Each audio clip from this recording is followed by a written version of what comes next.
Hi friends, welcome back to my channel Rehan vlogs. ఈరోజు మనందరికీ ఎంతో ఇష్టమైన చికెన్ ఫ్రై ఎలా చేసుకోవాలో చూద్దాం.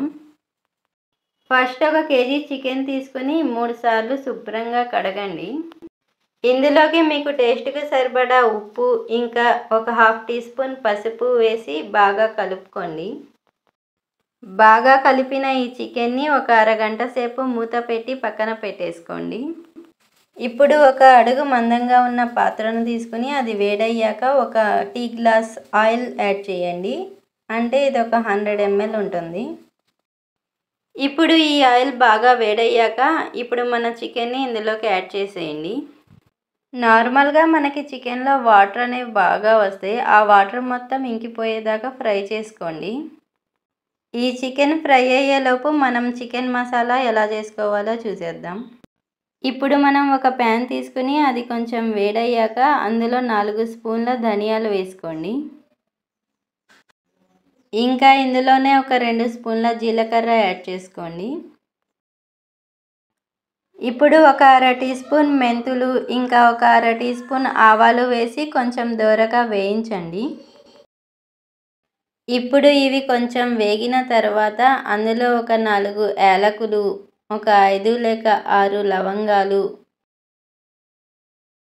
ఒక 4-5 దాల్చిన చెక్క ముక్కలు వేసి మాడిపోకుండా ఫ్రై చేసుకుని వీటిని ఒక ఫైన్ పౌడర్ లాగా చేసుకోండి.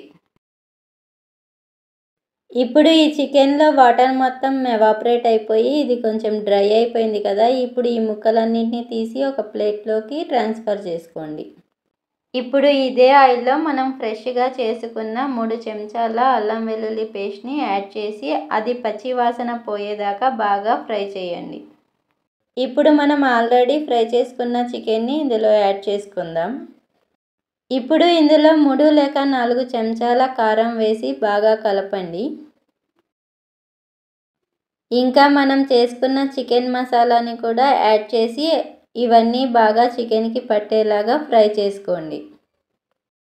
ఇప్పుడు మీకు ఏమైనా సాల్ట్ ఇంకా కావాలనిపిస్తే ఇక్కడ యాడ్ చేసుకోండి. ఇవన్నీ యాడ్ చేసి చికెన్ని బాగా ఫ్రై చేసుకోండి.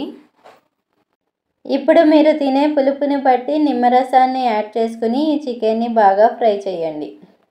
ఇంకా అంతే అండి, మనకెంతో ఇష్టమైన చికెన్ ఫ్రై అనేది రెడీ అయిపోయింది. మీకు ఈ వీడియో కనుక నచ్చినట్టయితే నా వీడియోని లైక్ చేయండి, ఇంకా కమెంట్ చేయండి. అలాగే నా ఛానల్ని సబ్స్క్రైబ్ చేసుకోండి. నేను పెట్టే వీడియోస్ మీ దాకా రావాలంటే పక్కనే ఉన్న బెల్ ఐకాన్ని ప్రెస్ చేయండి. Thank you.